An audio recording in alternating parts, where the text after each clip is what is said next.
contrapropuesta de la presidenta Norma Lucía Piña, que aquí también me preguntaban en la audiencia si la contrapropuesta de Piña, ¿por qué la habían aceptado? No, pues es que nadie la aceptó. O sea, la presentó, nunca se dijo que la aceptó el partido, ni nunca se dijo que se aceptó en el Senado, simplemente la presentó. Y la manera en la que la presenta es un mensaje profundo, es un mensaje lleno de soberbia.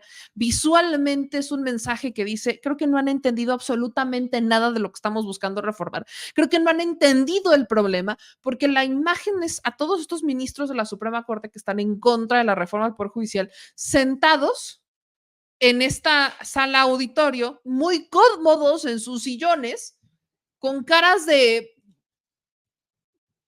usted póngale el nombre que quiera poner, pero están, literalmente es un ejemplo, es una imagen que al menos proyecta soberbia, que te proyecta el todas puedo, el todas mías, o sea, es una imagen que te proyecta, no quiero decir poder porque no es poder, es una imagen que proyecta el aspiracionismo de poder.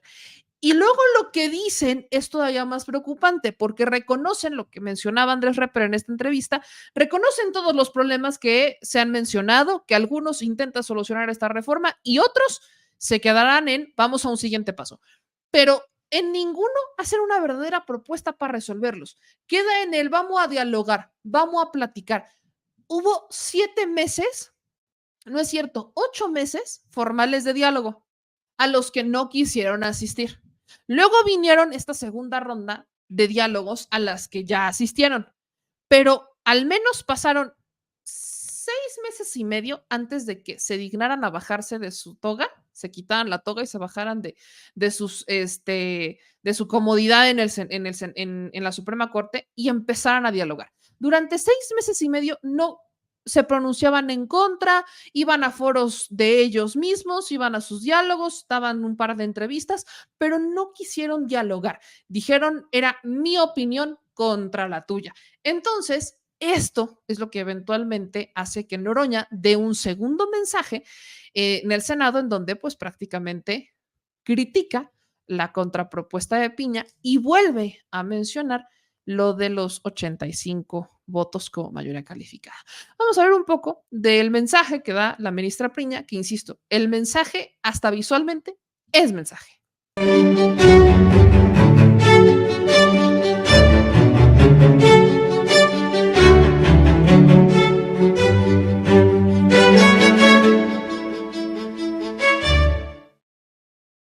Buenas tardes. A partir del compromiso que asumí ante la ciudadanía y las autoridades nacionales, hoy pongo sobre la mesa propuestas concretas para un sistema integral de seguridad pública y justicia en México.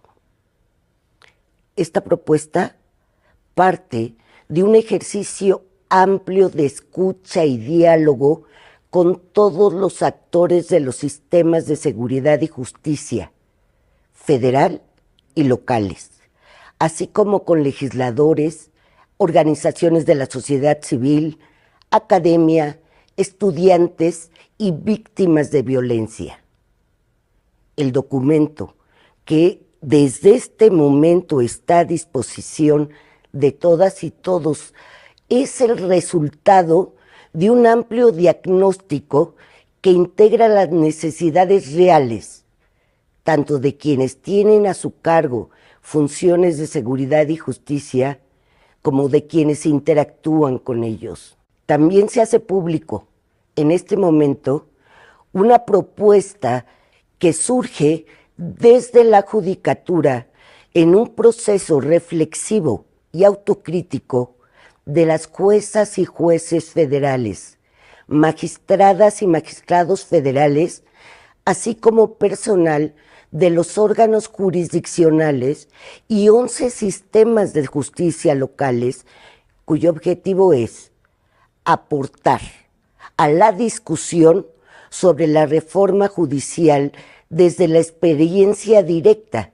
de quienes imparten justicia.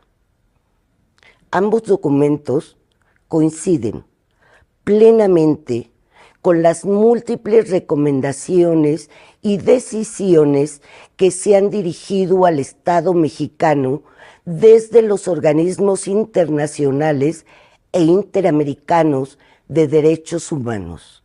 Se atienden y se retoman muchas de las preocupaciones de organizaciones de la sociedad civil cuya mirada crítica y realista se alimenta día a día en su incansable labor por defender a personas vulnerables y oprimidas por la discriminación y la violencia. Hoy todavía es posible.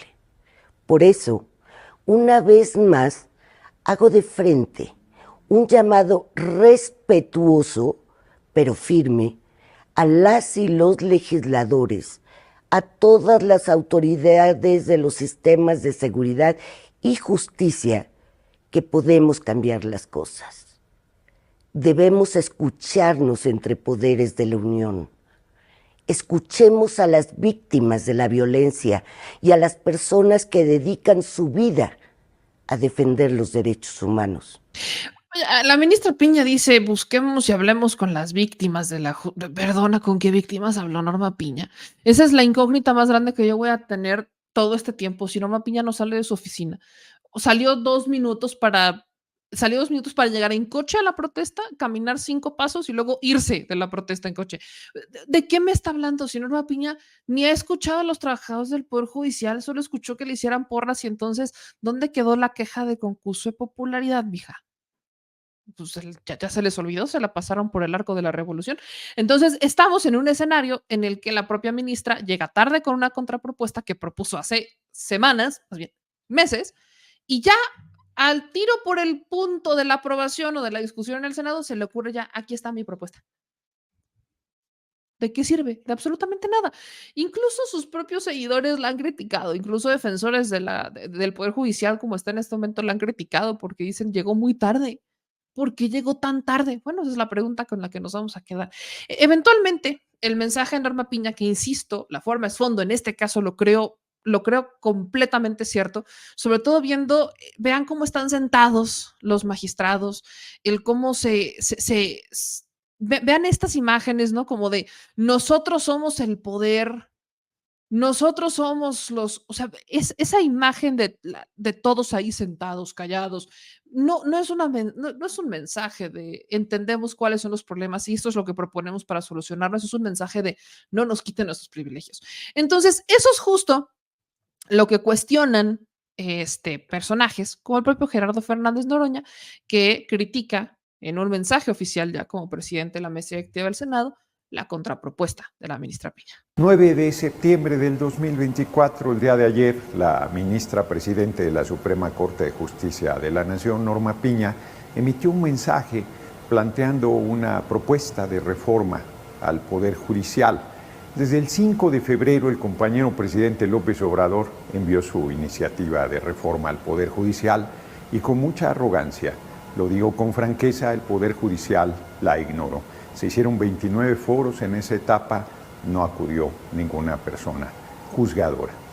Ganamos la elección el 2 de junio, el pueblo nos dio un mandato de hacer esa reforma y el paquete de reformas presentada por el compañero presidente López Obrador.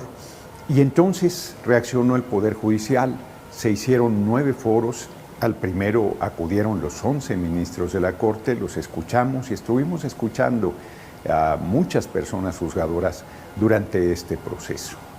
La discusión ha terminado, es el tiempo del Poder Legislativo y el pasado 4 de septiembre la Cámara de Diputados, por 357 votos a favor y 130 en contra, aprobó la reforma al Poder Judicial, dando el primer paso en este proceso. El día de ayer, 8 de septiembre, por 25 votos a favor y 12 en contra, las Comisiones Unidas de Puntos Constitucionales y Estudios Legislativos aprobaron la minuta enviada por la Cámara de Diputados, por nuestra colegisladora. Mañana, 10 de septiembre, a las 11 de la mañana, se le dará la primera lectura y así iniciará el proceso en que el Pleno de la Cámara de Senadores, que me toca presidir, que me honran con esa responsabilidad, iniciará la discusión. El Poder Judicial, violentando el artículo 133 y 135 constitucional y el 61 de la Ley de Amparo, que dice claramente que no se debe emitir un amparo en reformas constitucionales, ha emitido 4 resoluciones que son una vergüenza para el Poder Judicial, que son, como se conoce, una chicana jurídica con el que pretenden detener el procedimiento y asumen que el Poder Judicial está por encima del Poder Ejecutivo, por encima del Poder Legislativo e inclusive por encima del soberano, que es el pueblo. Con una prepotencia increíble han despreciado que el pueblo puede elegir por el voto universal, secreto y directo a las personas juzgadoras, como lo hace con el Poder Ejecutivo y con el Legislativo, y han hecho una campaña donde se atreve la ministra presidente Norma Piña a decir que queremos destruir el Poder Judicial. Una declaración irresponsable, una declaración falta de verdad, una declaración que muy lejos está de plantear el centro de nuestra reforma, que es una profunda reforma que acabe con la corrupción, que ponga en manos del pueblo la supervisión y la decisión de quienes estén sirviendo como personas juzgadoras, desde los jueces federales hasta los ministros y ministras de la Corte. El diálogo se ha dado, es tiempo del Poder Legislativo, es tiempo de la Cámara de Senadores, tenemos la mayoría calificada, 85 senadores.